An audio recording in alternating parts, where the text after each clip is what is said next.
now bringing into a new performance monitoring program to continue to investigate conditions, monitor conditions in the woods, and make adjustments as we see that. We think that these three parts, the GMP, which gives us indicators and standards, the performance monitoring program, and the parking reservation system can work together to help us to keep in these standards. And with that, I turn this over to Jennifer Trout. Thanks, Brian. Can everyone hear me? Great. So we've put a lot of thought into the reservation system, and we believe that there are three critical components for the entire system to work. The first is the reservation system itself, and this is the real shift because currently visitors don't pre-plan their visits. It doesn't require a reservation, and now it would.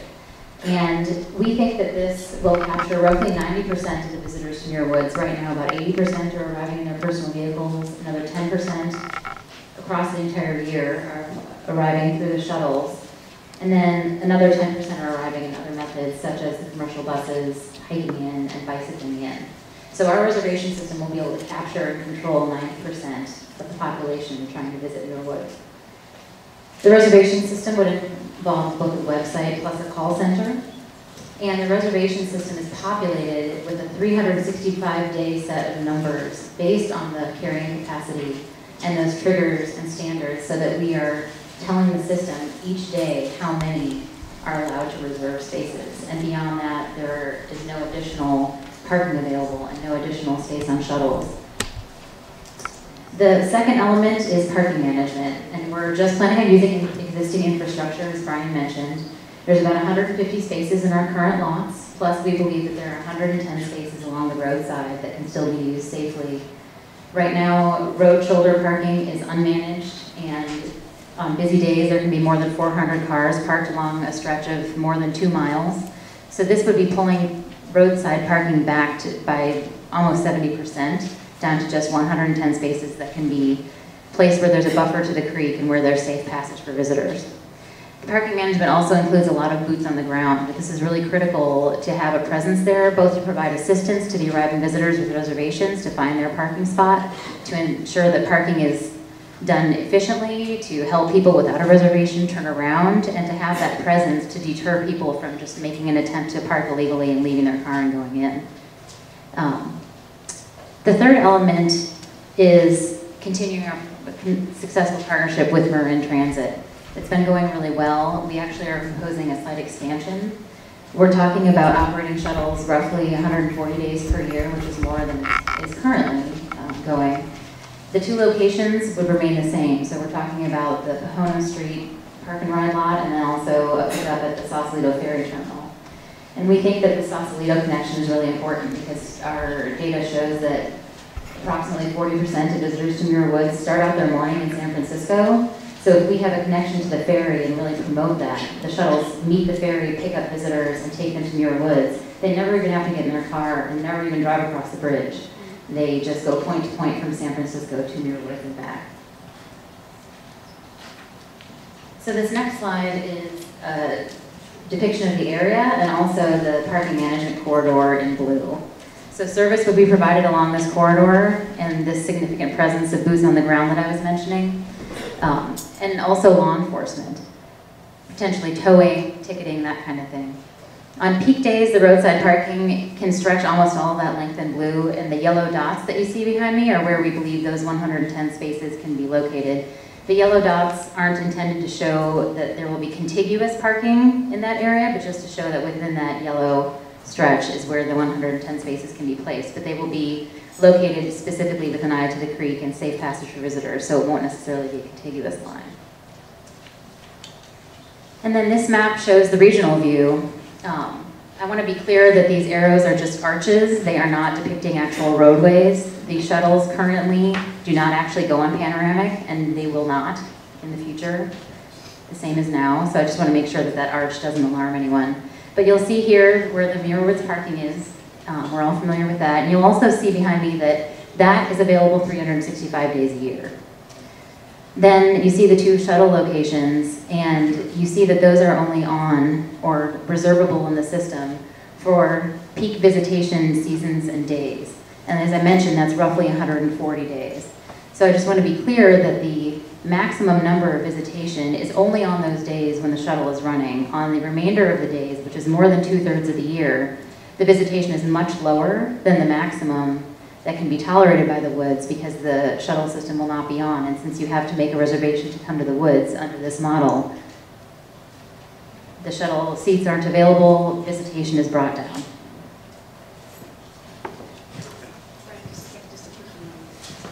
Just before Brian speaks, I'd like to remind you all to fill out, and I shouldn't have called them questions, the question and comment cards. And pass them to the Park Service people at the end of your rows, so that will be part of what we discuss. We're just gonna thank you. We're gonna let them know. Thank you so much. Just for the record, my name is Darren Brown. I'm the Parks Transportation Planner. So I'm just gonna go over some of the benefits that all of our data is showing that we're gonna get out of the system. But just to take a step back and to describe what we have now, it is truly an unregulated system outside of our commercial use authorizations, which are, we actually do have permit and put conditions on. The rest of the system is literally at, whoever wants to go can go and try to find a parking spot. What that looks like on one of our first two 6,000 person days last year, as Jenny was describing, was 400 cars on the road, 150 vehicles in our parking lots, our 10 shuttles running at full capacity, and the commercial use authorization. So I just wanted to give you that picture. It's really, it cannot get any more crazy than that 6,000 person day. What the system does, and the way it actually achieves some of the performance that I'm going to show you is, number one, it reduces the amount of parking from about 400 on the road down to about 110. And so that's actually about a 40%, 44% reduction in actual parking supply that can park at Muir Woods. The other thing the reason why we can achieve some of the results is that all the parking spaces of that reduced level that we're going to be have out there, we actually don't release all of those in the reservation system. We only release about 85% of those remaining spots. And the reason for that is we made a decision really early on in the planning process that we did not want this to be a timed experience. We didn't want to give somebody space number 110 for 2 hours and you have to be back and rushing it. We want it to be a serene experience where people can enjoy the woods as they're meant to be enjoyed. But the challenge with that is that there's a variation between when people leave and when people come. And to have that ebb and flow, because that length of stay, we actually have 15% of the spaces always open so that we can have that ebb and flow. And it's critical that we have that. And the last thing is that the flattening of the peak. Right now we see daily about 50% of the vehicles going to Muir Woods within a center 3 to 3.5 hour period. Between about 9:30 and about 1 o'clock, 50% of our visitors come, although the park is open for 12. So what this does is it releases that reduced amount of parking over a longer period of hours. And so what comes with that is significant reductions in not only daily traffic, but also more significantly peak hour traffic, which is really what you're seeing at a Tam Junction on a weekend, is everybody trying to go to the same place at the same time. Next slide. This is what visitation, people ask about visitation. We were asked to make sure that we talked about visitation, and we would like to. This is the tool reduces visitation in this way. We don't just shave off all days. This is how it is. We have very serious problems, particularly out there in July and August. And this is how, as we shave off those peak days, reduce number of parking and spread everything out, this is how that visitation is reduced. Next slide. Peak daily trips, again, by reducing the number of vehicles and increasing the number of people on shuttles, the percentage of people on shuttles. We essentially see over the course of the year, during December and November, we don't see daily because there's no place. We have visitation down at 1,000 or 1,200 and 1,500, and really the flow rate is all right, and the visitation experience is all right. So really what we see is we're reducing visitation where we really have problems out there. Next slide. And again, what we hear most about is, how do you address that issue through Tam Junction. The next couple slides will deal with that. So peak hour congestion, again, the combination of all these factors starts getting you some pretty significant peak hour changes, and it really comes into focus in the next slide. Go ahead. So this is comparing a typical July or August day, or Memorial Day, a 5,200 person day, which we see a lot in July and August. We didn't choose a 6,000 person day. It's a 5,200 person day without the reservation system. And again, you can see the peak in there, and that's how people arrive now without a reservation system. And then below, the bottom one is a 4,000 person day, which is the max that we would be releasing, spread out over the entire day, and how we would be releasing those reservation spots. What you see is a pace of flow into the woods that we can actually accommodate. People come up, they can park, they leave, and it's a steady flow. I would say that we didn't put up any line, but what this actually equates to, the hourly flow rate into the Muir Woods, is actually equates to a day right now of about 2,800 people per day, which is about a March day. So that is the power of the system. By reducing overall visitation and spreading it out, we can see some amazing results in people going out to Muir Woods. And then next slide.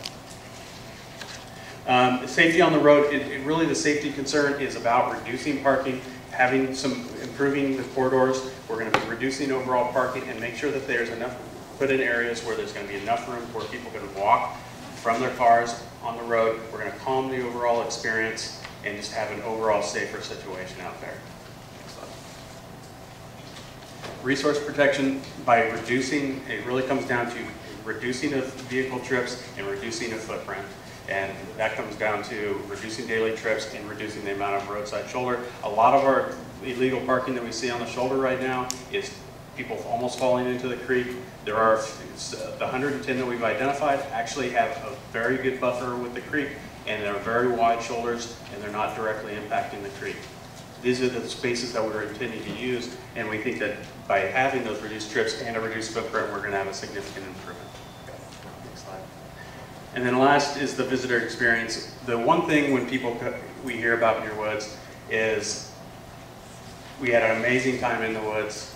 It's magic, and it's absolute chaos getting in and getting out, and it ruins the experience. We see it again and again, and we absolutely must do something about it. This is really about reducing frustration, taking the remembrance of how people got there, and really have people focus on the woods. And we think that we can do that by reducing visitation and reducing flow. So go ahead. Next slide. And last, this is our NPS proposal. I mean, our proposal is to put something in place that all of our evidence says is going to be a powerful tool at reducing trips to the woods, calming everything down, and reducing impacts on the community. We see the impacts to the community, and we take it seriously. I know that some don't believe that, but really we have tried hard to come up with an approach that can meet goals that we meet at the park and to significantly reduce impacts at the community. So with that, I'm going to turn it back over to Brian, who can talk a little bit about the schedule going forward, and then we're going to be done with this. Thanks, Darren. Just wanted to refresh you about where we are. We had our first scoping meeting about 9 months ago. We're here at the second scoping meeting. We are going to be moving forward. We'll take your comments, and we're going to be moving forward with a revised plan and a document that clarifies or evaluates the environmental impacts. We'll put that out for review. We'll take your comments. We'll refine the plan and prepare a plan probably in the early fall. At that point, we hope to be ready to bring the proposal to the Board of Supervisors for an agreement about co-management of Muir Woods Road. And then we're looking forward to about almost 2 years of planning to actually stand up the system. And we'll be back in touch with you about the system and how it could operate. There are a number of things that still would need to be ironed out once we complete the project proposal and the environmental analysis. And we pledge to come back to you and talk about how the project's going and listen to you and find ways to continue to improve the project. And that's it for the presentation, and I'll hand this over to Judy. Thank you, Brian. Okay, that ends the formal presentation part, and we go to now, as Supervisor Sears said, engaging in a constructive dialogue. And part of the, and also Supervisor Kinsey added, let's do it productively and as civilly as we can. As a facilitator, my job is simply to work on the process of the meeting. You folks and the Park Service are the people that work on the message or the content of the meeting. So my job is to get as much engagement and dialogue as we can. We want to start with the dialogue by answering and having Park Service people comment on your questions, and work as hard as we can to get everyone's needs met. We know that we said we would stop at 8:30. We often go beyond that, and certainly the Park Service is committed to stay and answer your concerns and questions and comments. Question. Okay? Yes? There's no discussion of the cost of the program. There was no discussion in the whole application now of the cost to the end user of this proposal. There was also no discussion of whether or not, since you're trying to shade a peak demand, why you need to apply it to other times of the year or other times of the day which do not have the same following of peak demand time. Also cited several times the 6,000 per day number, but what is, it seems like we want to have something that's fair from an economic standpoint as well for people that are going to come to the woods at a non-peak time. And I'm not seeing a cost discussed anywhere. Okay, Kirsten on my right and Christina on my left are going to take down, synthesize and take down your comments as you ask them, as you state them. And we hope that we will look both at what I have here in cards and what they have on the boards, and we will respond. We'll try to respond to those first. I need your help on making this work so that we are through at a reasonable time. So with your permission, I guess what I want to check is, I know some of you are not happy with the comment part. I need to know how many of you are okay with starting with responding to the questions. I think we should just take questions from the audience rather than rifle through the cards. So I have a specific Okay, question. your worry is, I think your worry is that you won't be heard if you don't do that. I would just like to ask We're worried that we won't be heard. We're worried that the questions that we most need answered will not be directly answered. Okay, let's give it a shot. Let's look at a few of them and see if they begin to address your concerns. And when Excuse me. That was promised to be answered. I asked at the very beginning of the presentation, is there or is there not, please answer the question, is there or is there not a cap at the 2005 level that was promised in 2005 of 750,000 people, an ironclad, hard limit, not to be exceeded, 750,000 people? Yes or no? Because everything you showed me today looks like 4,000 people a day, translation 1.46 million people. Please answer that. Okay, when we come to that same category, or that same topic on the card. Regardless, please be so kind as to answer the question. It's a direct question with a simple answer. Please answer. Is there or is there not? And what is the limit? Because if it's not at the 2005 level, we need to talk. All right. We want to answer everyone's questions here tonight. So we are trying to get... Listen to me, please. Can we please let someone speak here? You're not going to be satisfied if we can't talk and listen to each other. If you just want to yell at us, we're not going to get anything done. We have to work together to solve this traffic problem. So I'll give you some answers as best I can. The issues with the traffic, first of all, the state of the woods itself, has a clean bill of health. The scientists from universities say that the woods are doing fine. As Brian said, there is a capacity of sorts with the general management plan that determines how many people can be in the woods at any one time. The real issue, however, is traffic through this corridor and to the woods. So what we're proposing here is to reduce the traffic. Visitation will drop by 10% over 2012 levels. The traffic will be reduced by up to 50%. So I think you're going to see a dramatic improvement in the quality of the experience, the quality of life. So I just want to, are we trying to get to these cards?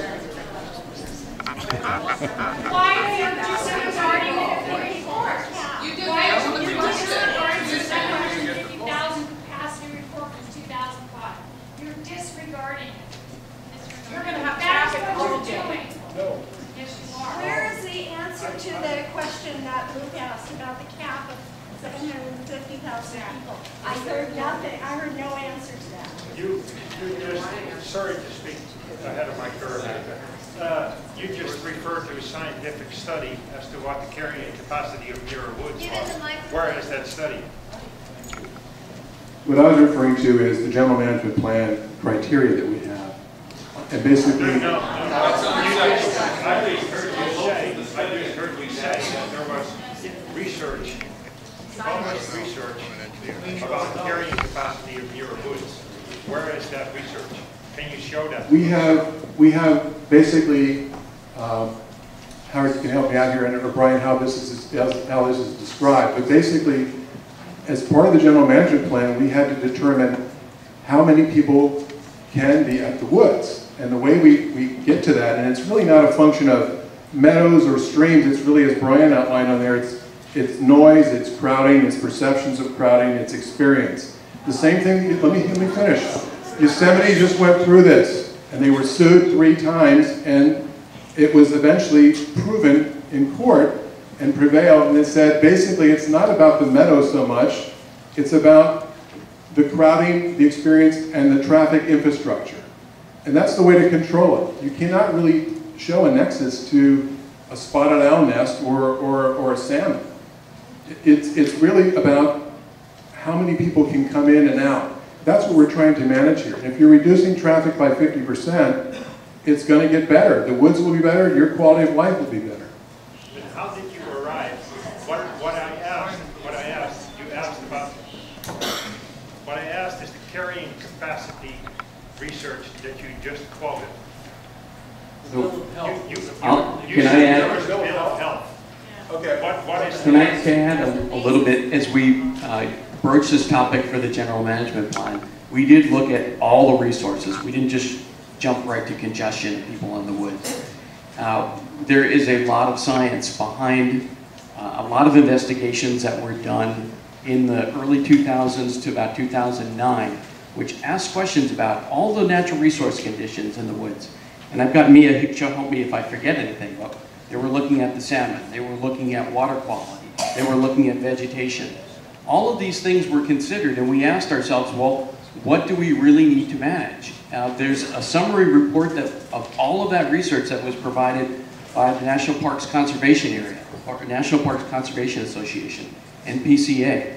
They gave us a report card that this is the health of Muir Woods, according to all these other metrics, looking very strongly at the natural resource conditions.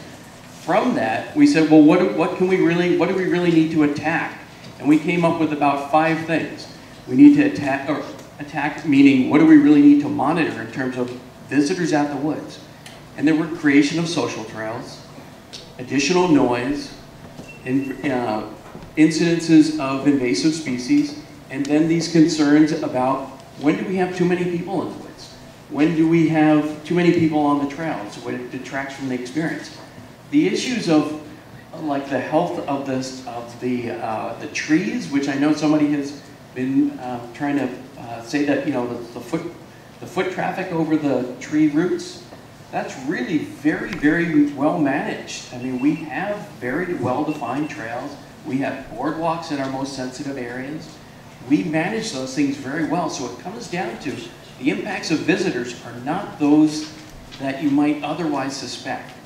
It's where did the 4,000 number come from? So let me tell you, the 4,000 number, and I myself had to get sort of carrying capacity 101 on this, but the researchers looking at congestion, right? Looking at how people move through the woods and where they stack up. But it's not about congestion, it's about the trees.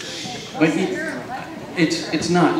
Let me let Mia, who is day-to-day at the Thank you for bringing up how this actually impacts the trees, because I learned something very special in March when we had world-class scientists come to Muir Woods for the BioBlitz. And for 24 hours, these world-famous scientists studied everything. And in front of an international audience, they said the trees are robust and growing at a better rate than they ever had, according to many metrics. They also, while they were in Cathedral Grove, arguably the most visited grove of redwoods in the world, the trees that they were climbing with 49 different species of lichen, the Cooper's hawks were nesting nearby, a very sensitive species, the pileated woodpeckers were nearby, the otters have returned, the coyotes have returned, the fox have returned. The health of the forest is robust. So thank you for focusing us on what really is important, that we're taking good care of the forest. And with one significant exception, which is the salmon. We all share the worldwide plight of the salmon. There are people in this room whose careers are devoted to restoring the habitat for salmon from where it flows on the top of Tam through Muir Woods out to Muir Beach. That's where most of the money from our entrance fees go to. That's where most of our work in our nurseries are dedicated. That's what we just accomplished at Muir Beach. That's where most of our attention is focused, because we too care about the health of the salmon. That is why you heard us repeat again and again that removing the parking from the roadsides in the riparian corridor and a robust restoration of the riparian corridor like we are doing in Muir Woods and in Mount Tamalpais and at Muir Beach is of critical importance to us. We care about that, that's the core of it. But the redwoods are doing really well. That's the good news there, and we want to continue that. All of you know how rigorous the controls are in Muir Woods. You cannot go off the trail. We have quiet zones in Cathedral Grove. We close at night. We are very, very rigorous about our protection. So thank you for refocusing this, even though we do want to limit visitation because we care about your experience as well. Can we see that input?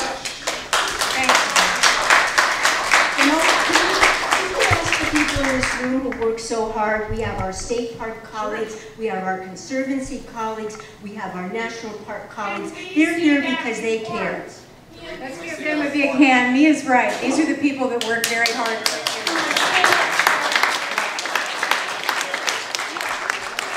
Okay, in all fairness, that report is available. It's on our park website and National Geographic's and the Conservancy's website. in all fairness to all of your colleagues who are here this evening, we have lots and lots of questions that many of you have kindly filled out. We've shown that we've listened to some of you who are not have questions, and now we think it's only fair that the people who were kind enough to express their needs and concerns and questions also get some time. So I'm going to start with some questions and see if your things get covered. I rise on point of order. No, we're going to go to questions now. I'm sorry. What is the parking lot? Point of order. That's regular meeting. Well, the parking lot on Panoramic is off the table. What about parking, bus staging, and We want you to development? orchestrate this meeting. Your friends... Why can't we get a word in? Folks have had an opportunity to speak without questions. A number of your neighbors, your users, the people who are also here, have asked to be heard by questions. They deserve some time as well. So let's do 3 questions, and then we will go back to a comment. It's only fair to look at the stack of questions that we have. So those are the questions. Let's do this as productively as we can with a little bit of both as a way to work together.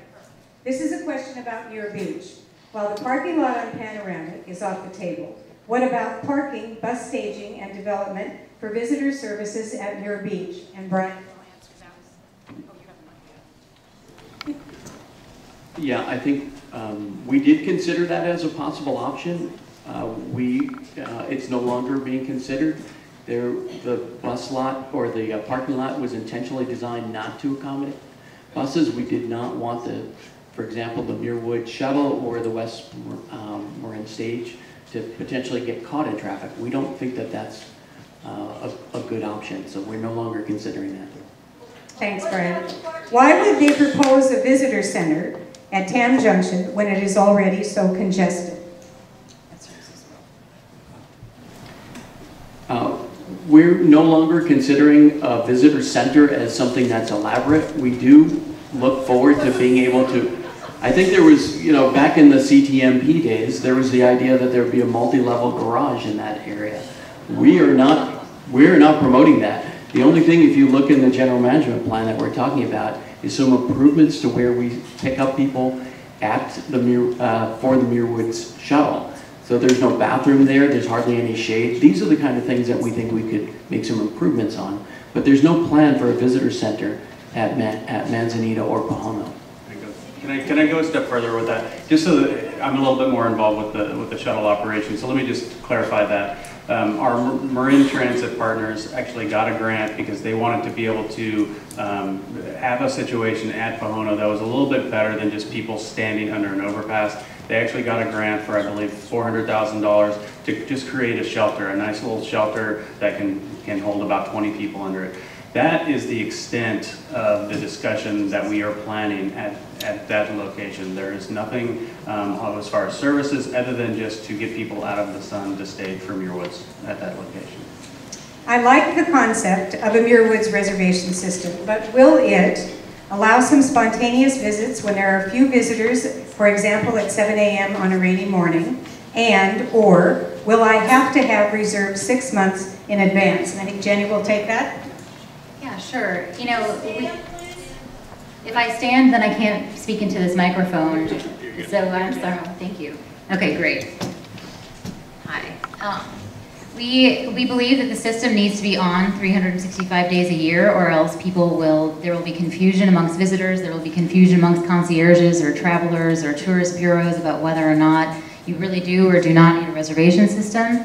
However, we are still in the conceptual phase. We're seeking feedback, we're here asking you for your feedback, and we're still working with our consultants and in our internal team to craft this vision. So it's certainly not decided yet for sure, and one of the things that we are thinking about is there an opportunity at the end of the day when visitation isn't at peak levels to potentially offer an opportunity to come without a reservation at 7 p.m. For the last hour the park is open. So those are the kinds of things that we're still thinking about. Will there be an ironclad cap on attendance at the 2005 levels of 750,000? Frank, you want to go?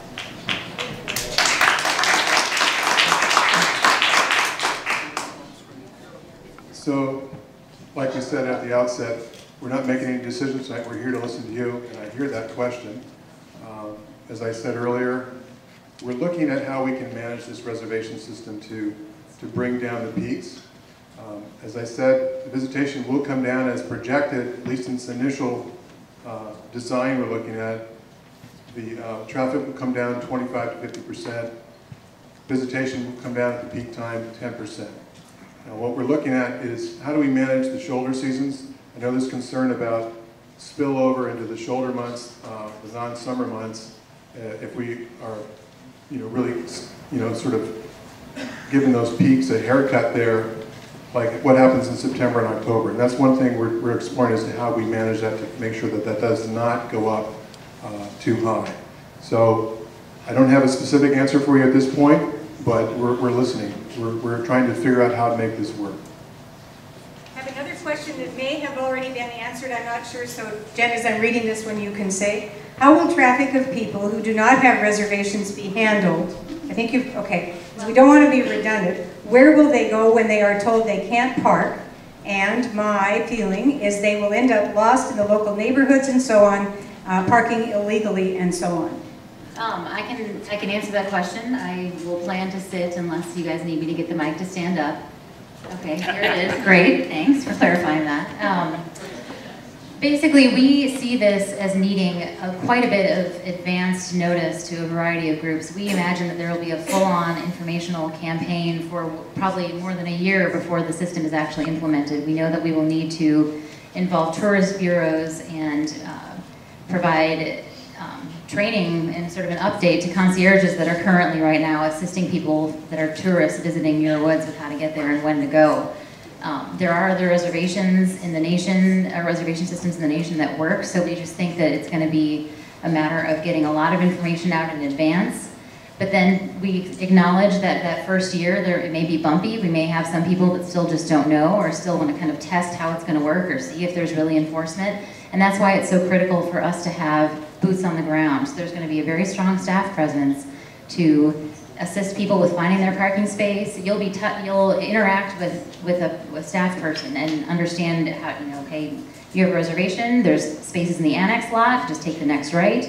You don't have a reservation, I'm sorry, you'll have to continue on, and there will be places where you can safely turn around. There will be law enforcement, additional law enforcement from where we are now to take care of anyone that may take it to a level where it becomes a law enforcement action. We're working with the county as we draft our shared management of this road to make sure that we consider the ability to tow vehicles. So we certainly hear your concern about making sure that cars aren't just going to be lost in your neighborhoods. We will be working to craft that informational campaign, and I think we'll just need to keep in mind that concern and make sure that we try and address it as we're working on that. Another very important question, thank you. How is all of this being funded? That's me again. Do you want me to take that, Brian? Okay, great. So we have a dual goal to ensure that this project can be financially sustainable while at the same time not pricing out both visitors or community members that want to come to Muir Woods. So we have been talking about this reservation system, and the new cost that is introduced is a parking fee. Right now, the shuttle does have a fee. It's currently $5, but parking, as you know, is free and also unmanaged. So we're talking about introducing a parking fee. In the fall, at the public meeting, we said it might be in a range of $7 to $15. We still don't actually have the final numbers because, as I mentioned, we're in the conceptual level. We're listening to you. We're working with our financial consultant to build the model to understand what the cost expectations will be. So we will certainly come to a specific price as we continue refining the system and making our projections. But the parking reservation fee is critical to cover the cost of the holistic system. So those staff that I keep referring to, the cost of operating the website and the call center, the additional law enforcement that's needed to make this work. Our dual goal does not have anything to do with aspiring for a surplus of revenue. We've hired a third-party financial consultant to help us build this model so that we can make sure we arrive at a place that covers the financial sustainability of the system, but not to arrive at a surplus of funding for the National Park Service. Thank you. When will you be conducting a similar meeting format to address the public concern over the dog management plans currently being enacted?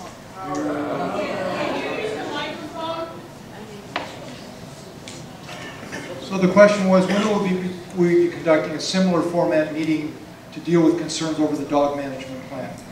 Let me give you just a quick hit on that. Read the entire question as she just read it. Okay.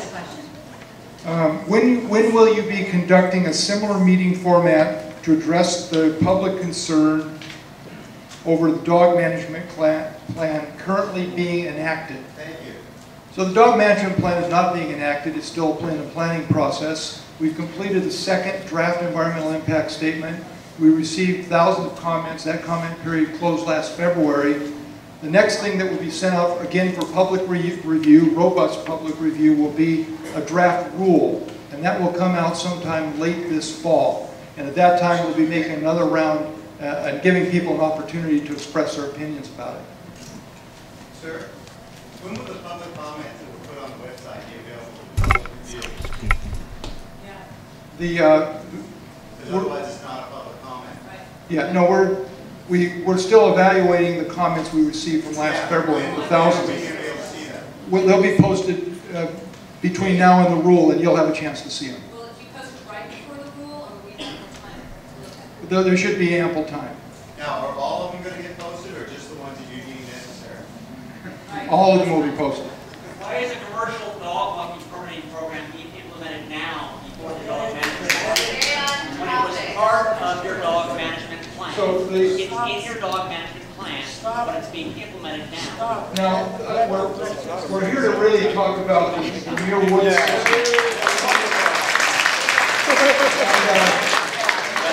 I'm happy to say,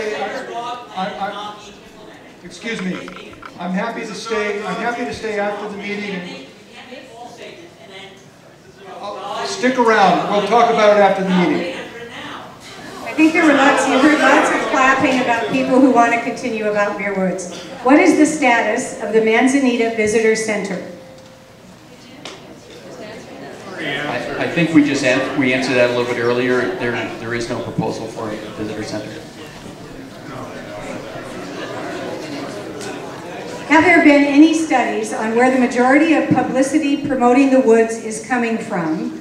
And maybe there should be an effort to contact publication outlets and request promoting of other areas. The Muir Woods website, if you take a look, we offer 7 tips from rangers on visiting Muir Woods. And as much as we would love to have everyone see the redwoods there, we actually suggest that you consider one of the other wonderful redwood resources in Marin County, possibly Samuel P. Taylor. If you're down in San Jose, we suggest the Santa Cruz Parks. If you're in the East Bay, we suggest Redwood Regional Park. If you're going to the wine country, we recommend Armstrong Redwoods. Then we move on to talk about the quieter times of year, the quieter times of day. We suggest riding the shuttle, etc.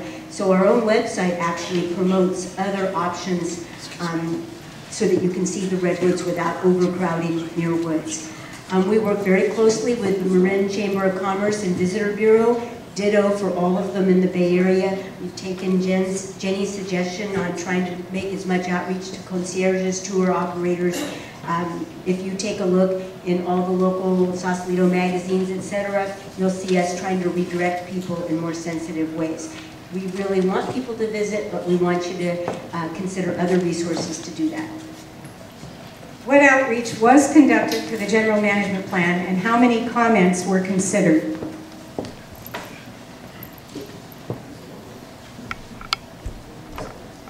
The general management plan started in 2005, and there was really extensive, it is a long time ago, but we started with a mailing list. I got here in 2006. I inherited a mailing list of already 4,000 names. We were in a paper sort of society at that point in time. We started a constant contact mailing list, which has now grown to over 3,000 names. Correct me if I'm wrong, Samantha, maybe 2,000 names. Getting over ambitious. But we've also maintained communication through our paper mailing list, even though we've retired that for other projects. So we think we're reaching upwards of 4,000 or 5,000 people with this. We have been sending periodic sort of like substantive newsletters. I think we mailed maybe 6 of those at intervals between 2005 and 2011. We've also had numbers of postcard mailings, and when we did the postcards, we also sent emails with that same information, keeping people apprised of where the general management plan was. We also, at all of our quarterly meetings throughout the park, San Mateo County, San Francisco, and Marin, had sessions expressing about the GMP. So that's 4 meetings at least a year, all on the subject of the general management plan. We also had specific meetings in certain communities. Some of you were at a meeting in Muir Beach to talk about the general management plan. So there was a ton of outreach. There are also lots of communications with stakeholder groups, some of which we meet with infrequently, but plenty of opportunities to talk about the general management plan. This has been a really serious campaign to try to get the word out and get information. Excuse me, sir, there were 541 comments considered for a radical change in the enabling legislation for the park purpose. 541. There were 540, I mean, the 561 commenters that we heard. And we don't, that is on the draft environmental impact report and final, no, that was on the draft GMP. It's interesting to note that even when we released, if you go back to 2010, we released newsletter 4, which I imagine some of you got. We asked people, hey, these are the alternatives that we're considering. I hate to take up this much time about the GMP, but we asked for input on this, and we got about 1,100 comments on that.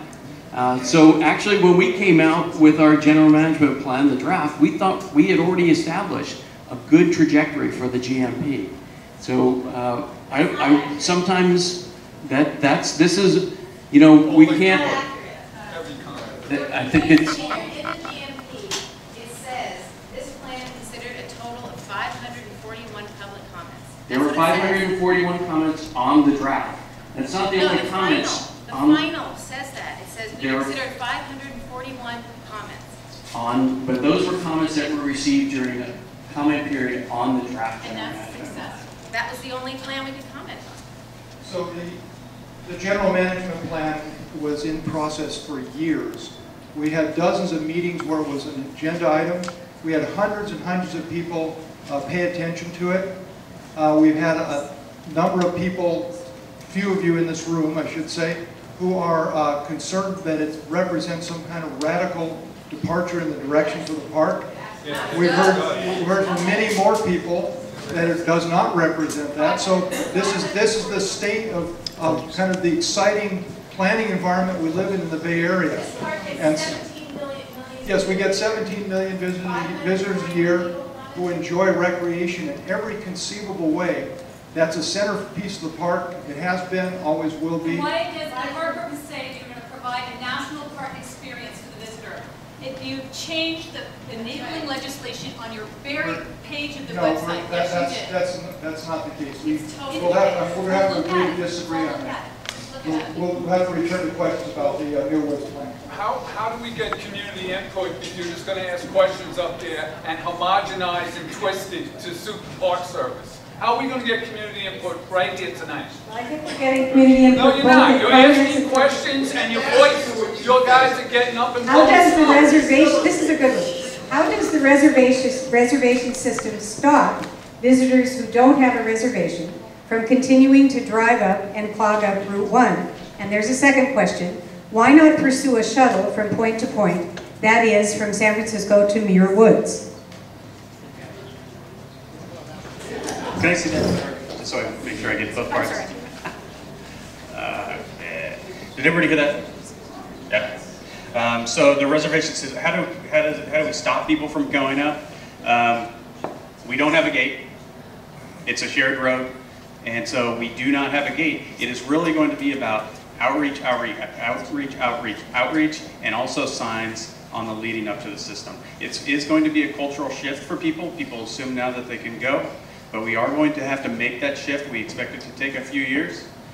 Just like everything, it's going to take a little time.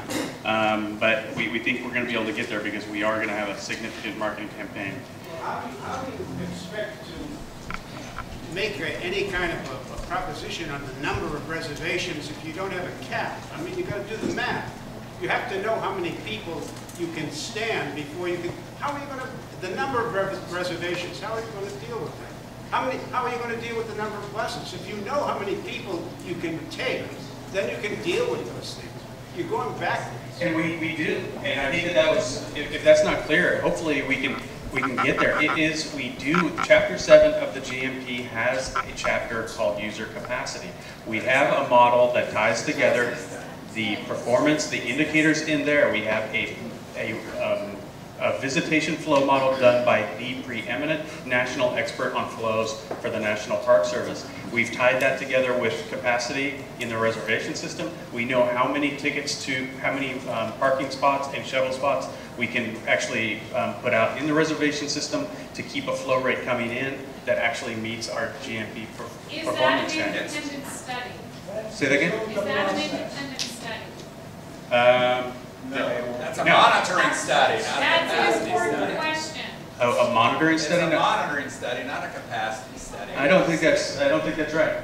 We have a requirement in the general management plan. It is a natural requirement. It's a legal requirement to have a user capacity study as a part of the GMP. It was done, and it was done by the most experts of visitation in the whole country. So can you answer this question? How can Muir Woods handle a 53% increase in visitors? That's what you're proposing. It's not. 4,000. No, I'm not sure. We can go back through the numbers if you would like. This reservation system will not increase visitation, it will reduce visitation.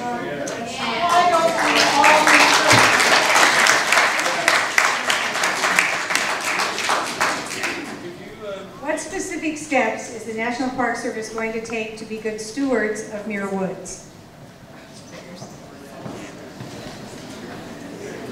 They're going to take all the cash home at night. Muir Woods does generate a lot of money. It's supporting our shuttle. It's supporting restoration of a robust system at Muir Beach. It's supporting staff providing interpretive tours. And we also have a very robust monitoring system that is tracking spotted owls, salmon, etc. We're working very closely with the state parks on renewing, regenerating all the trails surrounding Muir Woods so that they are sensitively placed and well-maintained coming in. We are working, starting with Muir Beach up through Muir Woods, on restoring the riparian system that is so essential to the salmon and migratory birds. Everything we've done is done with strict environmental compliance.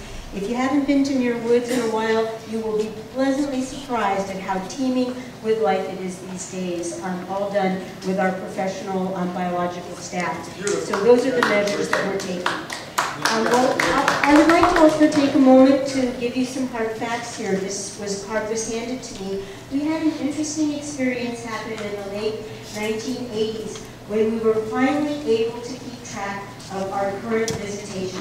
Prior to the late 1980s, it was a very random system of traffic counters and the rubber things that you go over, and we really didn't know how many people were visiting Muir Woods, so we did rough ballpark counts, rough multipliers, and we said that we thought there were several million people visiting.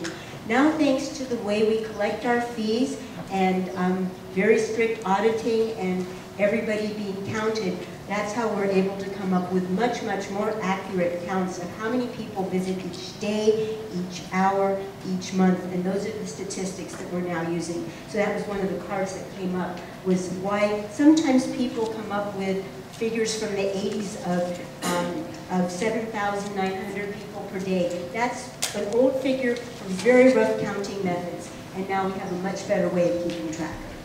Thank you. So Brian? You had a second part to the question you wanted to answer? Darren. Oh, Darren had a second part. Oh, yeah, sorry, we got caught up on that first one. Why not pursue a shuttle from point to point that is from San Francisco to Muir Woods? We have looked at point-to-point service. The challenge with it is cost. If you run things direct from San Francisco, we already have tour buses actually that come from San Francisco, and the price point is about $50. We could add more of those shuttles ourselves, and the price point would be very similar. But really what happens is, if you're going to try to make up for that through parking, really you end up charging people $20 or $25, $30 for a parking space in order to pay for a shuttle that goes into San Francisco. So we really do not want to price out families for the sake of running point to point. We think there is another market through the ferry and also to some of the tour operators. Yeah. I have lived in Muir Beach for 35 years. During this time, there have been seasonal and mudslides closing Highway 1 and the other road into and out of Muir Woods. How will the reservation and transportation system address these naturally occurring events?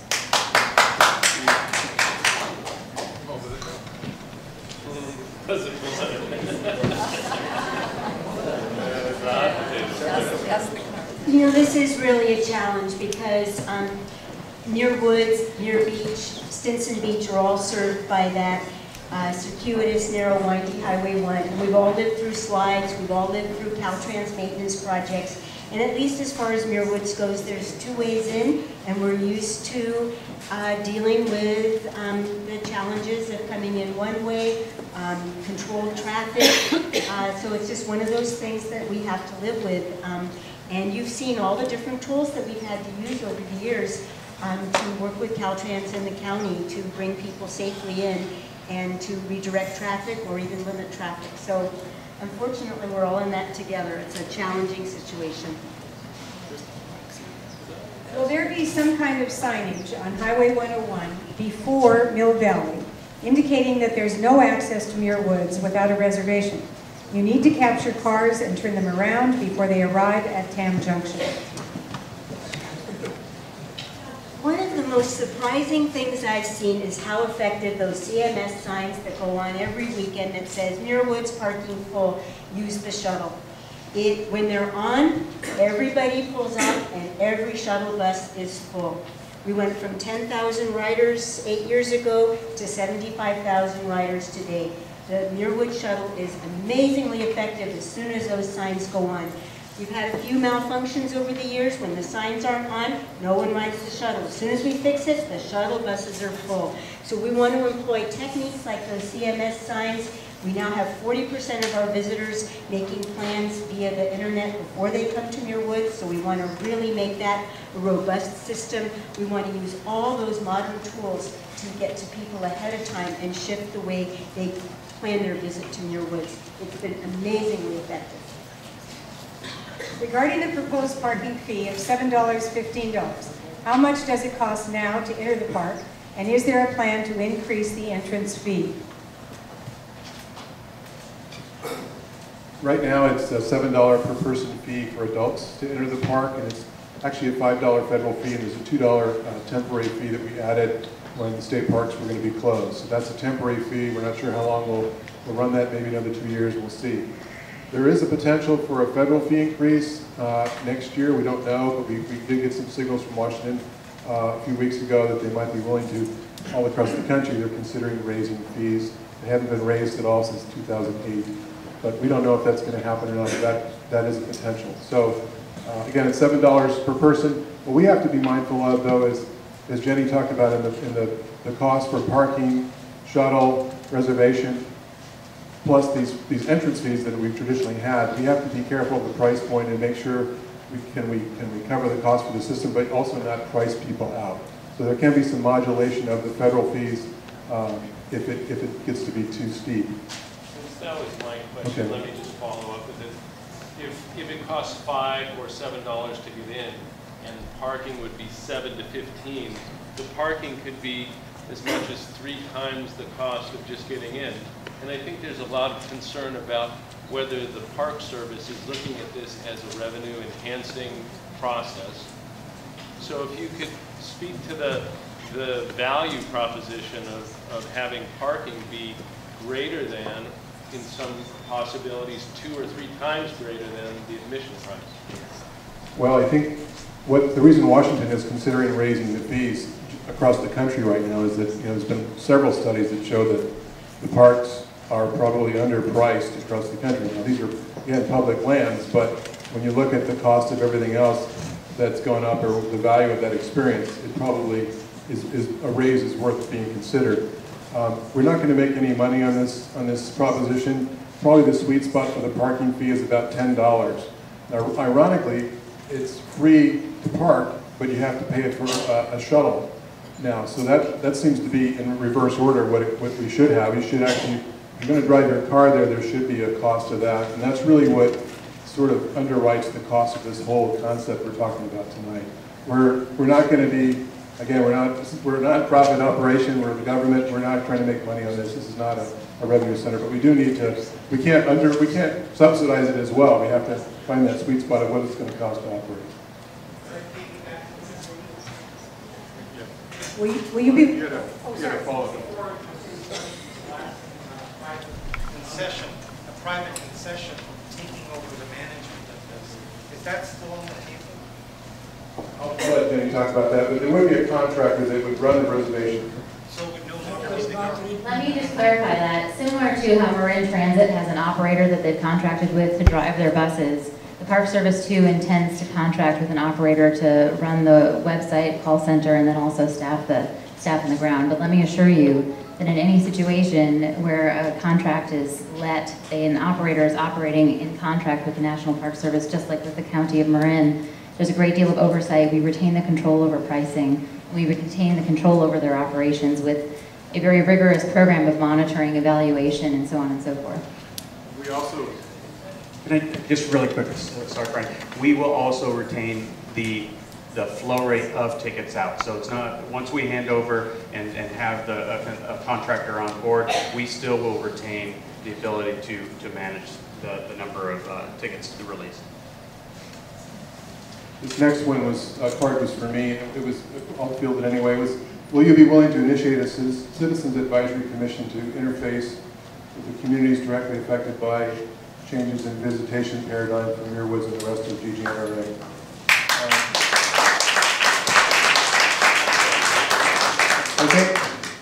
I mean, we did have a Citizens Advisory Commission for 20 years in the park, and they are chartered by Congress, so it would take an act of Congress literally to create something like that. But what we could do, and obviously as we see tonight here, the interest in the park and the concerns of communities like Muir Beach, Stinson Beach, Mill Valley, Tam Valley, that are bordering the park, obviously we can do better as far as communicating with you and working with you.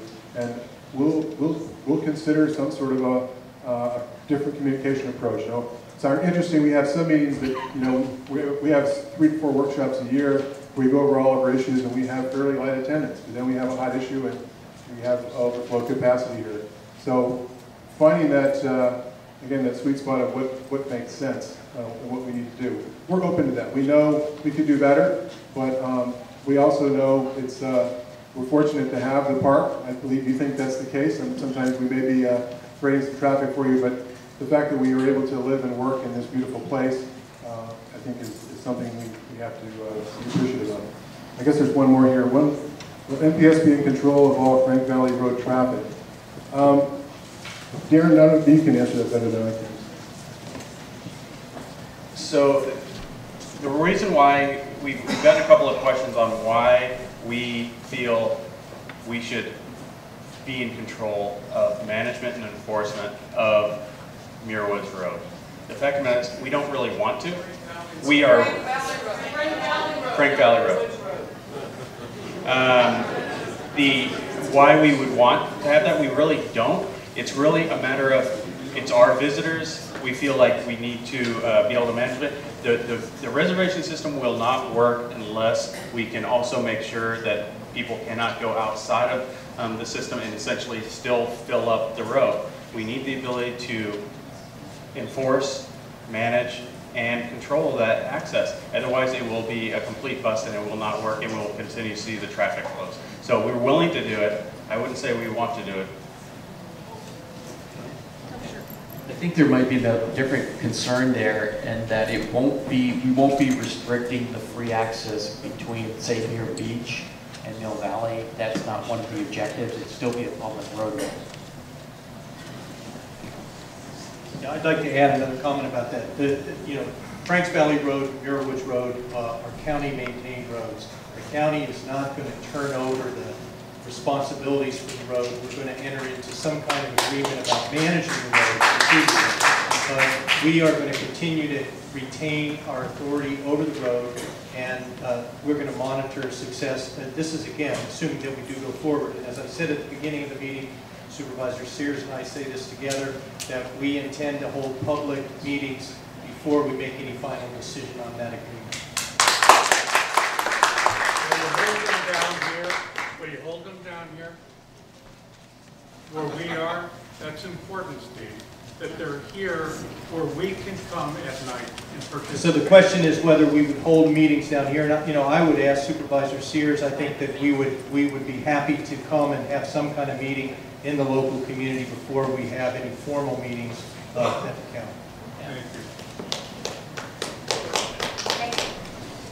Why do you think 4,000 is okay? Now we have a horrible peak traffic. If you promote 4,000 per day, we will have horrible traffic all day.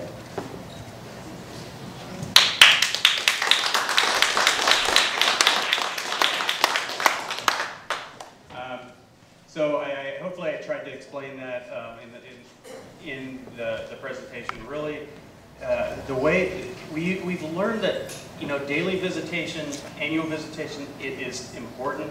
It is not nearly as important as hourly visitation. The reason why you're down there in Tam Junction stuck in traffic is because everyone's going to the same place at the same time.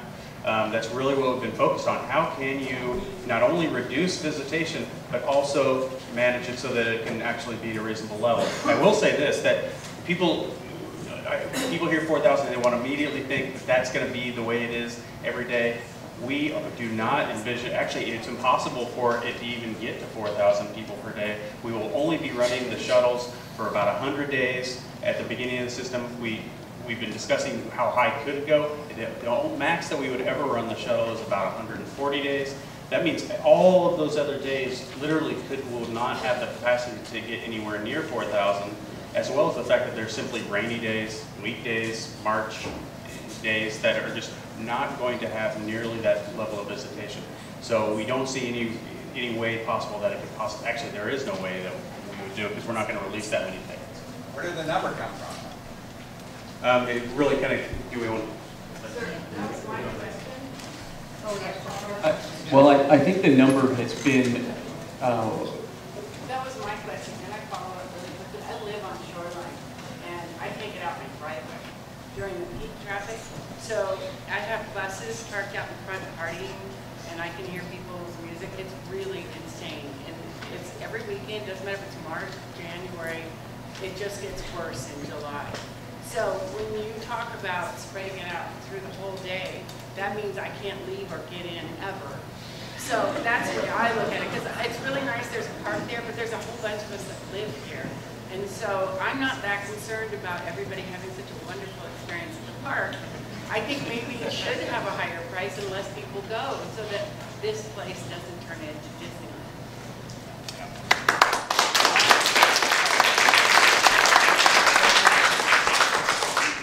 I don't know if there was a question in there, but I think we all heard your comment. 4,000. Why don't you reduce it? 4,000, there is a confluence of our indicators and standards for congestion, for crowding, for quiet, that point to a range somewhere between 3,500 and 4,000 people in the park. That's for you, not for us. That's right. That's what I'm telling you where we got that from. So we don't want to have that many visitors in the park. What we tried to do is identify that as a transportation capacity as a planning tool. So this is not something that's fixed. It's not a target for us to try to achieve on every day. This is something that allows us to start to describe a system and understand that we should be holding visitation to within that range as a maximum. We shouldn't have a transportation system that has the capacity to serve 5,000. We want something that's slimmer, that's more refined than that. So this is the 4,000, 3,500 to 4,000 that we've talked about is a planning tool that we're talking about to start and to start to initially consider how this might work. As a neighborhood, we might bring it down. Your plan doesn't consider. This is a related question, so I think you may want to add it into the conversation that you're having. How will you work with / control the private buses that sell tickets so that you keep to the correct number?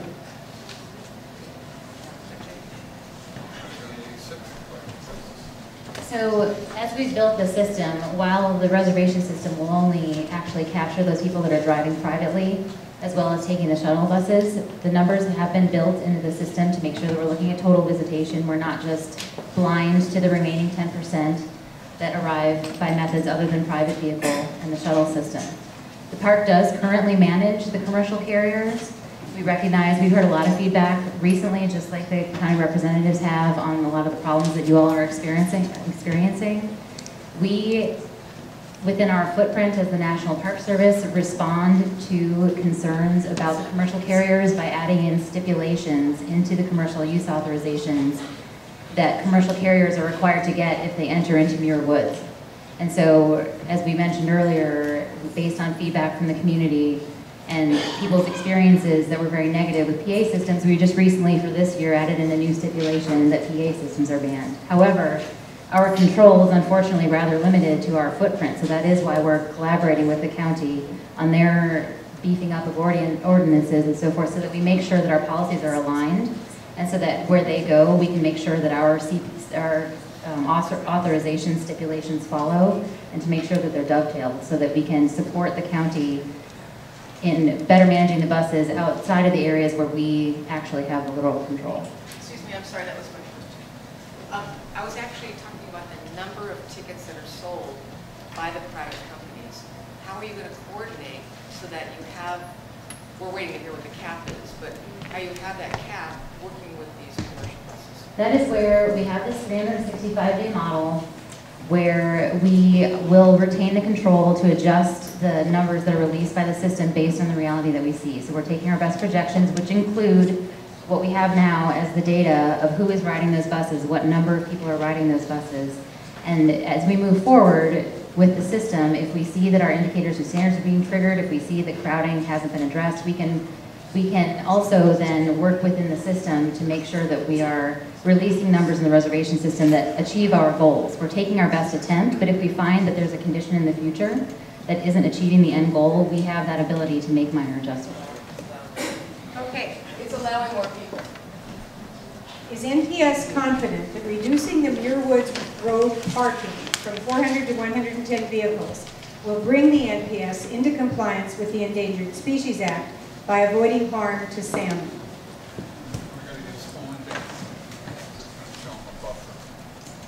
We too are really concerned about the future of the salmon and realize that their steep decline is caused by many, many, many problems, a few of which are happening in the watershed. And as was stated earlier, the only parking that will be on the road has a sufficient riparian or streamside buffer. And we're also in the process, as we have been the last 10 years, of reconfiguring the parking lots at Muir Woods to have an adequate vegetative buffer. We have a very, very strong nursery program that's revegetating and really improving that buffer. And we take the Endangered Species Act very, very seriously. We have 3 endangered species in our watershed, and it's a major, major focus for us to make sure that owls, well, we have 4, spotted owls, frogs, steelhead, and salmon have the very, very best habitat there. We're very proud of that, and that's one of the things that we take the most seriously. As we learn about what else we can do, I'm sure we'll make continuing adjustments because that's such a priority. Could I just follow up? Sure. That happened to be my question. My name is Chris Carr. I'm an attorney at Muir in San Francisco. My name is Chris Carr. I'm an attorney at Morrison Forster in San Francisco, and I represent the Mount Tam Task Force. That was my question. Thank you for your answer. I just wanted to, I think we've gotten into a good rhythm here. People's questions are getting answered. So I want to thank the Park Service for that. But I just want everyone to be assured that the Mount Tam Task Force focus is on the integrity of Muir Woods, its environment, the visitor experience, and the ecosystem surrounding it, particularly Redwood Creek. So we're going to be focused like a laser on whether what the Park Service and the county does addresses the habitat needs of the salmon. I talked about the Endangered Species Act. We could also add in the Clean Water Act. And then we're looking forward to working with the county as well as with the Park Service to try to get our concerns addressed. But I've been tasked with evaluating legal options for challenging the general management plan if it comes to that.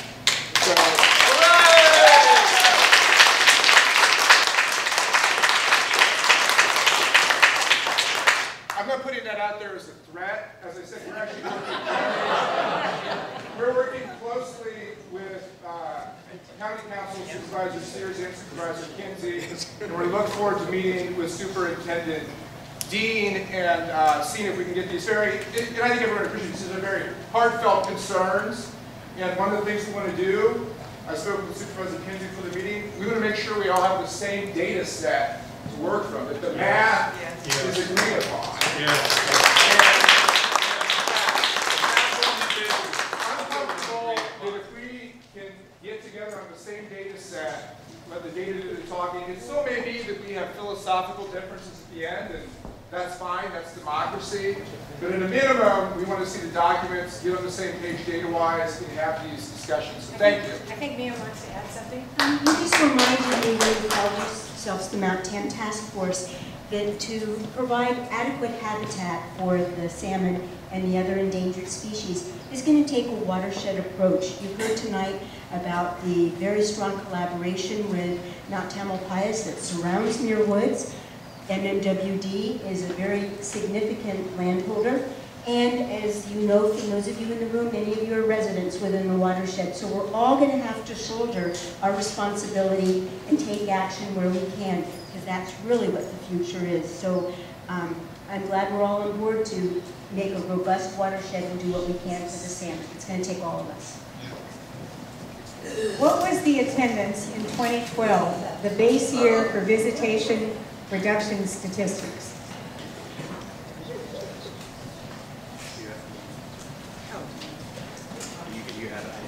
Believe it or not, 2012 was slightly busier by 1% than 2013. So 2013 was about 955, and 2012 was just a little more than that. So. I'm sorry, in 1989, August, there were 245,000 people, according to the data on your website, which corresponds to 7,829 or something. Basically what that tells me is that more than 8,000 people went on at least one day in August of that year. So please check your numbers and update your slides, because it's misleading when you say 6,000 is the busiest day we've ever had. I don't want to repeat myself, but earlier I told you that in the 80s we didn't have a very good way of measuring the numbers of visitors, and today we have a very accurate count. So we'll try to put those little stars by those numbers, but please look at the figures that are much more recent as the gauge. So when do those numbers start to become accurate, and how do we know which numbers are accurate and which ones are not accurate? So we began to be able to accurately count our visitors when we started charging a fee. And we started in 1987, which September 87, and then we began dialing our system in the years after that. So that's why prior to 89, we were just doing the road counters and the tire and the rough visitors per car, etc. And it was after we really dialed in our fee collection system that we had an accurate count. So please look at those. 1997, right. Thank you. Okay, thank you very much for the cooperation that you're showing now. I do want to do a quick time check. It's 8:20 and we have lots of questions, so that's why we're trying to go through them as quickly as we can so we can get them answered. Congresswoman Lynn Woolsey got over $1 million for a scientific capacity study. Where did that money go? Now, just a minute, I'm supposed to see the reverse side. Watershed assessment, okay.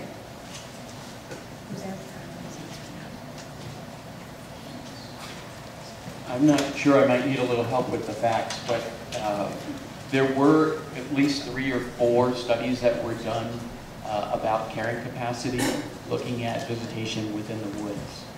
Those were done, as Darren had mentioned earlier, by some of the preeminent scientists, social scientists, University of Vermont, University of Idaho, involved with understanding visitation in recreational areas across the United States. Those studies, we will make those available, and I think you'll appreciate the rigor associated with that kind of work. Brian mentioned the watershed assessment. Working with Stillwater Associates, an independent scientific research organization, an assessment was completed of the entire Redwood Creek watershed, looking at a number of indices and analyzing the different reaches, segments of the watershed. That was completed in, I believe, in 2011, and that was also funded by this. That was my question.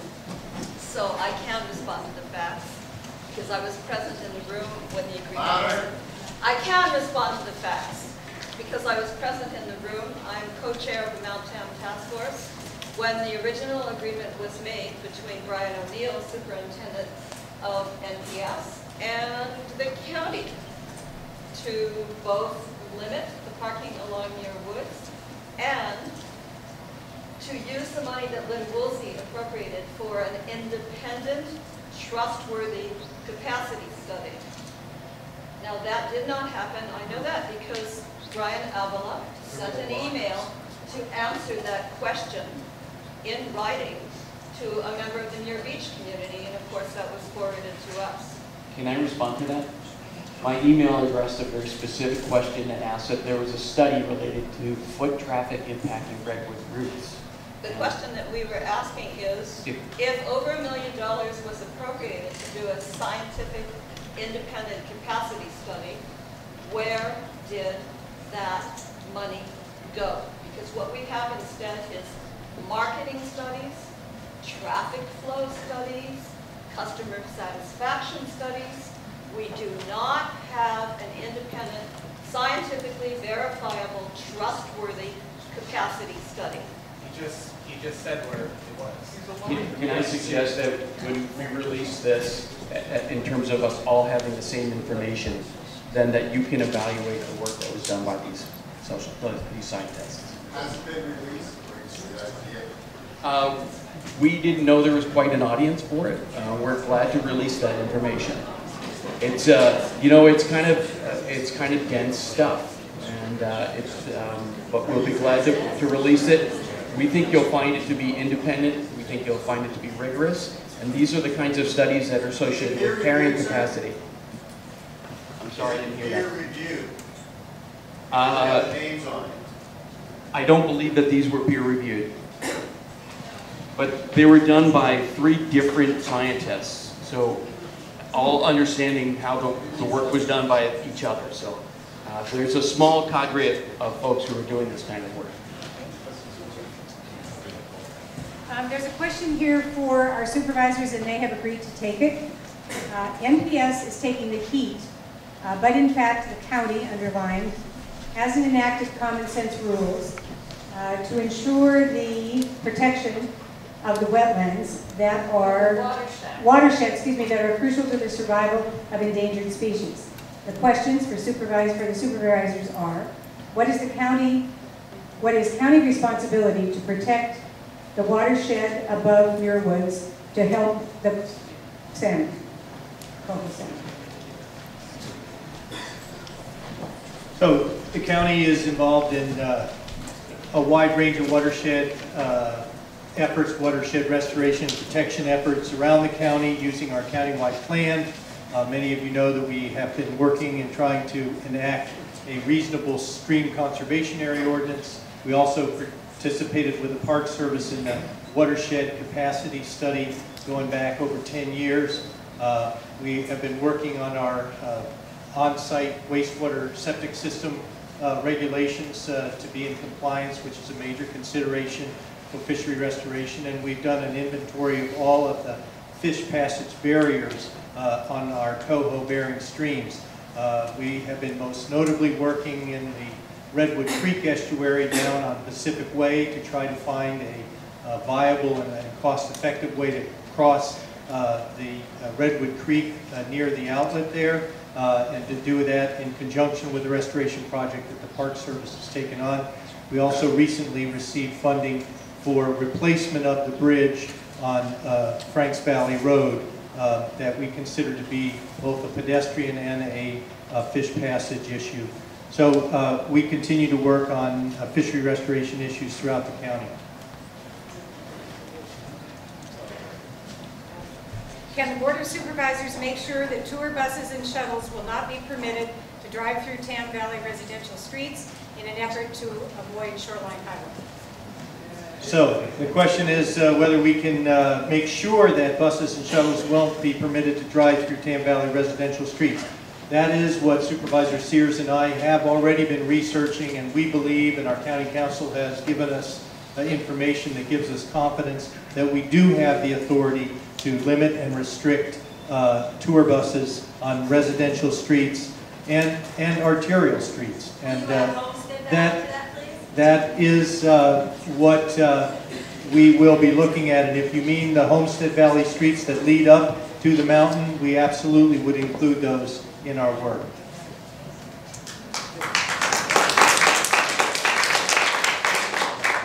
Have you considered using the vacant retail space and parking lot at Tam Junction as a hub visitor center for visiting Muir Woods, Muir Beach, Stinson Beach, and offering shuttles with stops at all of those places?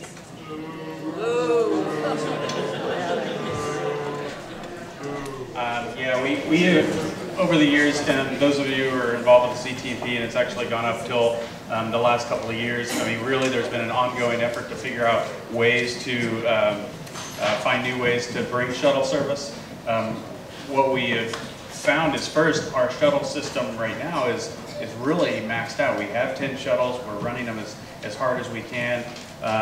We have a facility that we use very well, and we fill it up. Really, we think that if we do get into Tam Junction even more, the impacts will not be worth the maybe a little bit more capacity that we might get out of it. The answer is no. Thank you. Is there an example of a place that has implemented a similar reservation system, and did it reduce visitors and traffic? Is there an example of a place that has implemented a similar reservation system? Did it reduce visitors and traffic? There are a few notable examples that we have. Statue of Liberty is one, like an island, obviously, so it's not the same. But there are others that have been coming online. Valor, the parking supply at Valor, which is USS Arizona over in Hawaii. As well as, and actually, reservation systems are becoming ubiquitous.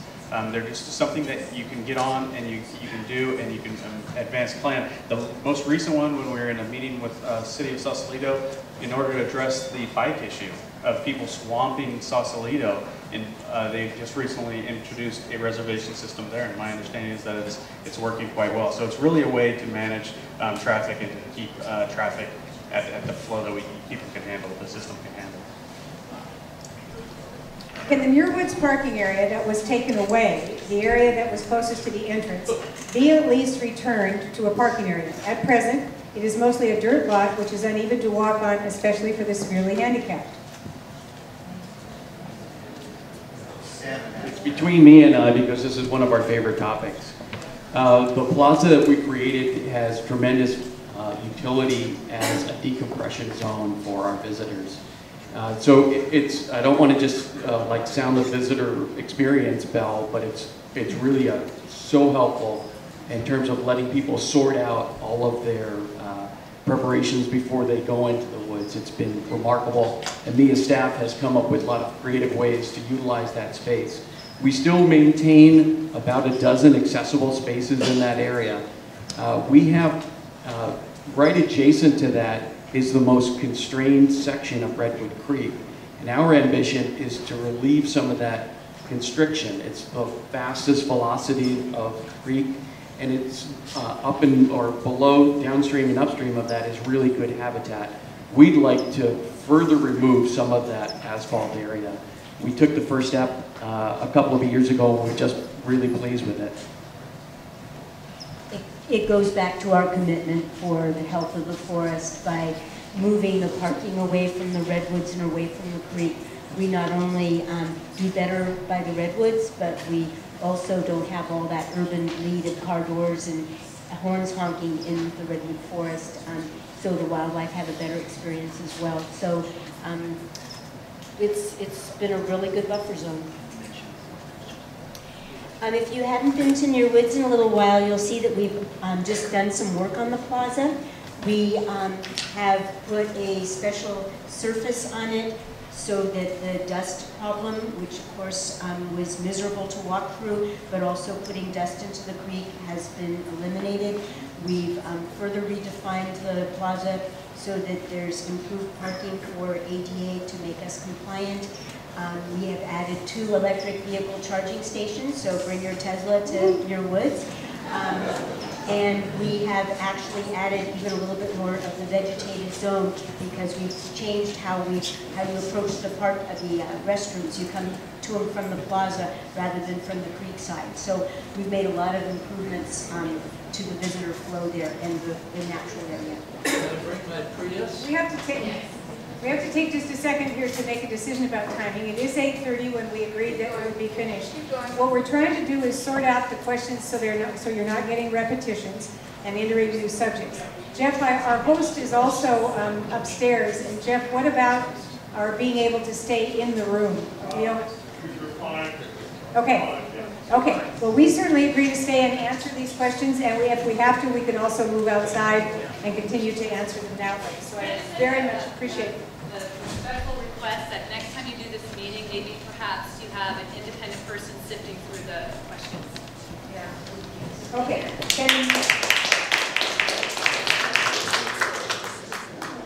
And you're very welcome. I can hear that concern about that. You're very welcome to look at the questions that have been put over here to the side that we thought were repetition that we didn't want to subject you to, but you're more than welcome to look at all of them. Can the Muir Woods parking area that was taken away? No, I just did that. If someone makes a reservation to park at Muir Woods, how do you know how many people, including children, are coming? If you don't know, how do you enforce the daily limit, 4,000 or otherwise? Can you repeat the question? We got a little distracted here by someone. Oh, sorry. Sure. If someone makes a reservation to park at Muir Woods, how do you know how many people, including children, are coming? If you don't know, how do you enforce the daily limit, 4,000 or otherwise? So that really comes back, we're using the best data that we have. Our data that we have says that we have on average 3.2 visitors per vehicle. That is just a starting point. The system is really going to need to be very closely monitored and adapted over time. When people come in, if we do start seeing more people than we expect than our models say, then we can reduce the number of vehicles that we actually release. So that's how we'll do it, and it's essentially monitoring and adapting to make sure we have the right level of visitation. Excuse me, that's not the system they use in the Statue of Liberty, because I've been trying to get there, and I can't go on the ground because it's sold out 5 months in advance. Okay, you cannot get a ticket up to the thing. You can't even buy one until September, and it's been sold out for 4 months. So, but they charge every person, and you have to list down every person that wants to go in your group on that system. And that's why it should be the system we're using here. Can I piggyback on that? It seems like your system is backwards. You're trying to control the cars that come in. We really want to control the number of people. So that means you should be selling out on tickets on a per-hour basis. So if you have 1,000 spots per hour that you can only fill, you should only sell 1,000 tickets per hour. That means that cars that come in and try and drop off their passengers can't even come in. And that'll be a way of obviating this whole parking mess, this infrastructure you're trying to build that is totally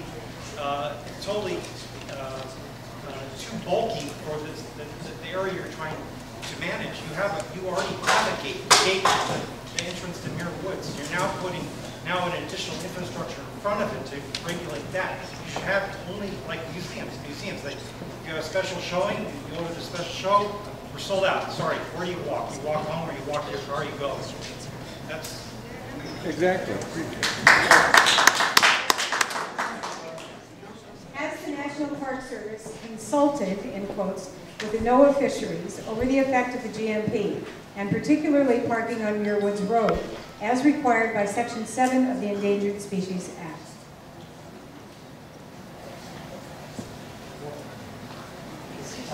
We did consult with NOAA Fisheries. We consulted with Fish and Wildlife Service, both. NOAA Fisheries is involved because of the salmon and at-risk fish. And we have a compliance letter that's published in the GMP from NOAA Fisheries that says we've completed compliance at this stage. It doesn't mean, though, that we're done with any consultation with them. We've also initiated consultations with them about this project, and we'll have continuing conversations with NOAA Fisheries as we implement various projects throughout the park. So at the GMP level, we have had adequate compliance as attested by a letter from NOAA Fisheries. How will you prevent ticket scalping? Let Laura speak now. This is her topic. Laura Sheraton, please. Yeah, I just wondered, does everybody know that the salmon are on the brink of extinction in Muir Woods?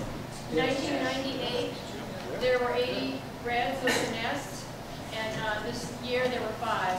There have been years in between 2007 and now where there were no coho that came in. They came in, but there were no nests counted. So this is adequate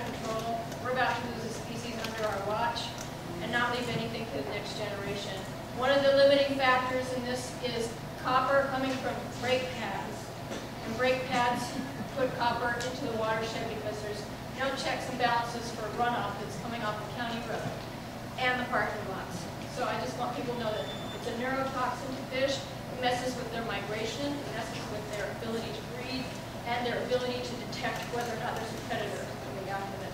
So it's much more dire than that. Yes. Those of you that have been kindly standing, those of you that have been kindly standing, there are lots of seats up in the front now. It sounds now. more like you should be using the terminology almost extinct, like the lady said. You have this very mild endangered. It sounds more like they're almost extinct. So then you say to yourself, is it possible that Muir Woods has gotten too big for its britches?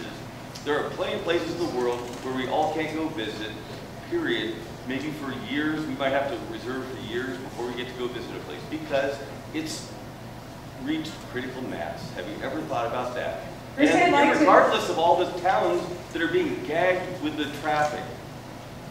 First, I'd like to let you all know, those of you that have been kindly standing all evening, there are a lot of places empty now up in front if you'd like to rest your merry legs. Okay. We want a new monitor. We really share your concern over the dire peril of the salmon. I just want to respond to you. We too frame it in just very emotional language. How Please don't we call it endangered, call it almost extinct. This is That's more true. accurate. And we are proud that in Redwood Creek is the last wild run of salmon in the lower 48. 5 of them. That's it. Mia, Nope. could you answer this question? This flyer that was handed out by the president of PAM or whatever it is, are the numbers of the Coho salmon accurate? If they came from Laura, chances are they are. Okay, here's my point. Excuse me, They we just crashed. received, we realized that the salmon have been perilously going downhill throughout the lower 48. Lagunitas Creek, Redwood Creek, there's none in San Mateo County anymore. It is a terrible situation, and that's why so much energy and focus is on the salmon fishery in the Redwood Creek watershed, because it is poised next to extinction. And it's the focus of our work, and it's also why we are considering dramatic measures to try to keep them from going extinct. We would love to share this with you. It's a major focus of what we're doing. There are people in this room that's their primary focus, whether it's in the nursery or our restoration at Muir Beach, our aquatic ecologists. We would love to have, we want to look at those figures. We want to look at what Laura has presented in terms of copper. We want to let everyone know how incredibly serious this is, so that during our life, we can make a difference in some way. We only have a little bit of control because it's the creek and there's the ocean and everything, but this is of utmost concern. So thank you for also making it central to what your concern is. Yeah, I think a number of us would appreciate a very specific meeting on that. in Thank addition to you. all the other comments. We take it and we will do that. This is one of the most important things we talk about, and we will be very clear in what the language means. So Mia, I put in my question at the beginning of this whole question and answer series. Haven't heard anything. Another thing came up, and what I'm asking is, are these numbers accurate? And can you explain why the crash happened the first year that you started working at Muir Beach? I haven't seen an otter since you guys got done. I walk that beach every day. You guys got done with your parking lot. There's no otters. There's no salmon. There's D9 dozers in the creek bed every once in a while, so you guys can improve the habitat. They don't need a hug. They need you guys to step away from them and leave them alone. So the good news is that when we finally got rain this year in February, the salmon responded and they came upstream and spawned. The other good news is that there are smolts. Those are the one-year fish that are ready to go out to the ocean at Muir Beach right now. That's the good news. It's not great news because the numbers aren't great, but there is good news. Salmon came up to spawn this year, and the one-year smolts are ready to go out. That is good news. The otter cams in the creek record otters in a number of places in Redwood Creek, from Muir Beach to Muir Woods. There have been recent sightings. More good news. Are those online? They're online on the River Otter Ecology Project's website. Now, there is a number of, we really need to have an evening on salmon. It's a very complex topic, and unfortunately, the bad news is it's not just Redwood Creek. It's all up and down the lower 48. You need to know this news. It's very dire, and there are many problems and many things to be concerned about, and it's worthy of a focused evening, and we would be glad to share it and bring in the experts to help you understand this. It's worthy of that topic. And unfortunately, we did not get the numbers ahead of time, but I would be glad to make sure that the Park Service fish ecologists and those that are in our county look at them and help us understand what they are. This is worthy of all of our attention. Ditto on the other endangered and threatened species. Taking care of the salmon is all well and good, but I would really like to hear you talk about the impact, the present visitation on all of the communities with the people who are here, who are being affected in a very bad way. And I would like to hear you say that we will do everything that we can to lessen this impact on the quality of your lives, and that all of these other implementations will work toward that end of lessening the present impact and not increasing the visitation in any way. Okay, the next question is, how will you prevent ticket scalping? What we're saying is we want a cap. We'd like a cap. I think I did discuss this at the beginning about the quality of life in the communities, the quality of life in the park, and that the numbers that we talked about throughout the evenings, reducing traffic by 25 to 50% will have that effect. So we are trying to do this. Hopefully we'll be able to, we're trying to listen to you tonight. We hope that ultimately we can work together to try to implement some kind of a system like this to give this a shot. Hey Frank, the gist of my question that I put up there was concerning the amount of traffic going through. I got sidetracked by the salmon. I was talking to the traffic engineer at the last meeting that we had, and he told me that 15 to 20% of all the traffic, 10 to 15% of all the traffic going through Tam Junction on any given weekend, is headed to Muir Woods. So how can you explain a dramatic drop in traffic for this community by having more buses just taking care of 15% of the traffic? It's just going to put a whole bunch more buses on the road. You've made no plans for turnouts. You've made no plans for, well, you have made plans for limiting the size of commercial buses. I met with a bunch of highway patrolmen the other day, and they're planning on doing a traffic sting on your guys' buses going. Every bus that goes over the line, the guys are going to get a ticket. I think that's unfair because those guys are probably going to lose their job. But you guys have fostered a program of having buses come, go over the line, and you don't care. And the traffic in this community, you guys, of all the Federal Park employees here, how many of you live in West Marin or in the Tam Junction area? None. None. My point is, okay, yeah, that's great. That's great. But my point is, on any given weekend, the traffic is unbelievable. It's built up on the freeway out to Sausalito. There's these couple of new lights that have been installed by Caltrans. They've tried to make adjustments to the timing of them completely unsuccessfully, because on any given weekday during traffic times, there's traffic like you wouldn't believe. You guys have completely just clustered the whole thing. And you think that by reducing a little bit of traffic going into the actual park is going to reduce the amount of traffic going to GGNRA is ludicrous. Thank you. I'll try to get the first part, and then Jenny can take the second part.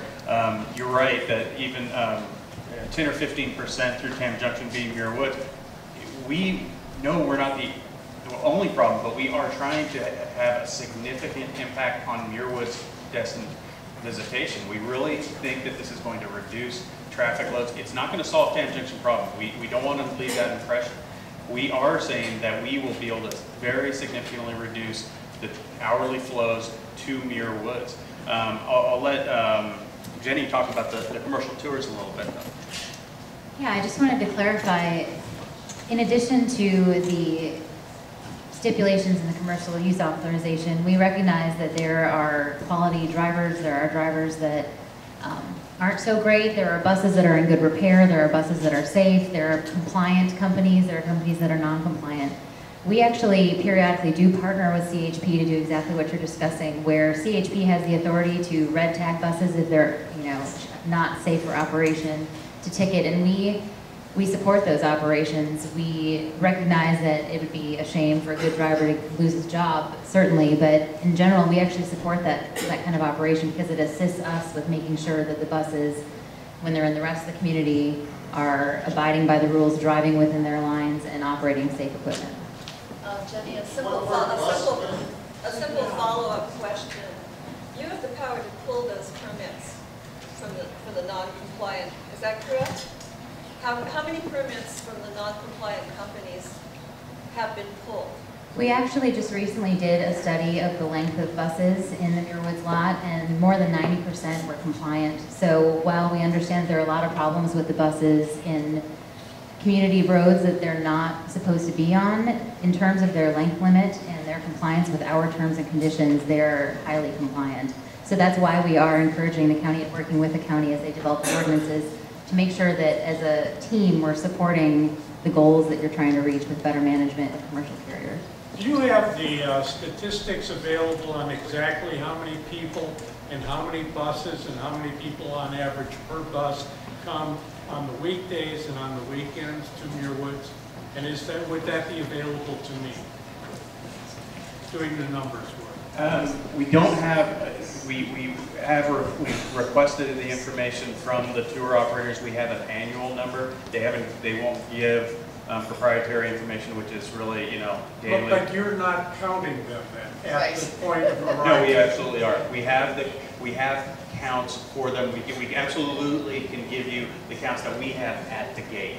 We don't have, I think you were referring to each specific carrier. We have how many? I'm not talking about the count. Do you have someone when the buses arrive that sees how many buses are coming commercial per day and the average number of people that are on those buses? We have the average, number that have gone in the gate. I don't know if we have an actual exact. No, we do. We have an exact count. We can give you that information. Yes, absolutely. I will email you, and I want you to respond to me. Will you please do so? Absolutely. Thank you.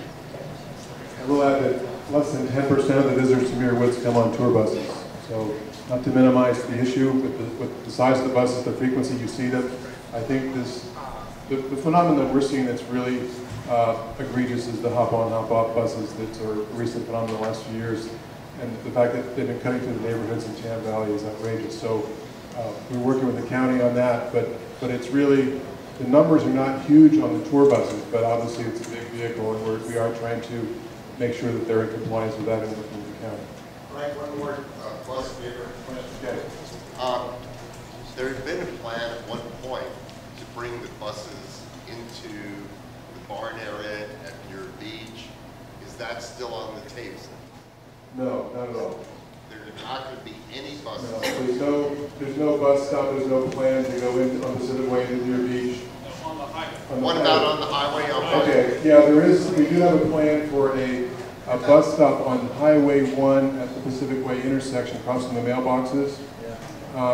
And I believe the county is in support of that because it's for the West Marine stage, it's not for tour buses. And we can actually control,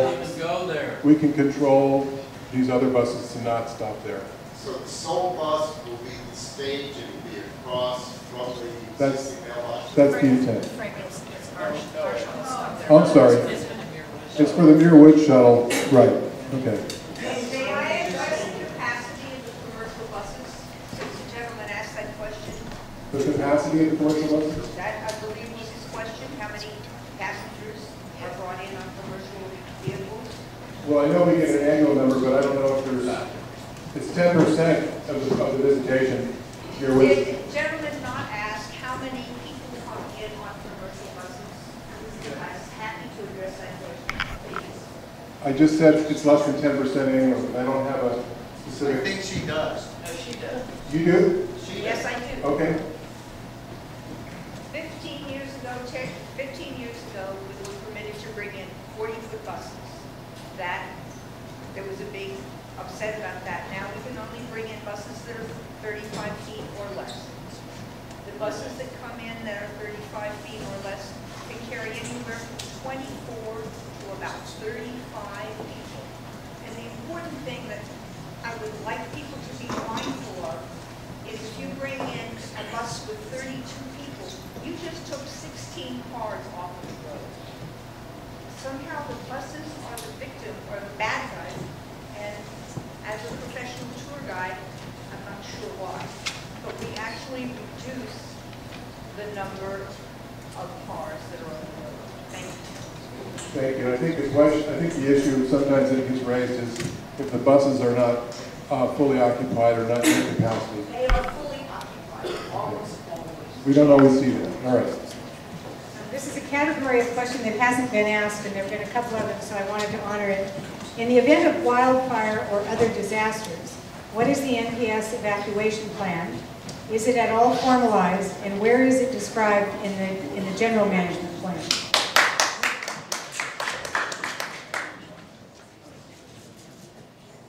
Generally, this isn't the kind of thing that's addressed in the general management plan, but Muir Woods works very closely with the Throckmorton Fire Station and receives good support from the Muir Beach Volunteer Fire Department for a whole variety of different emergencies that may happen. We have an emergency plan for staging, response, overnight accommodations, backup emergency communications. We have trained staff, etc. This is always an area to be improved with, and that's one reason we want to work closely with our state park colleagues and our local fire departments to make sure we're prepared for whatever might happen.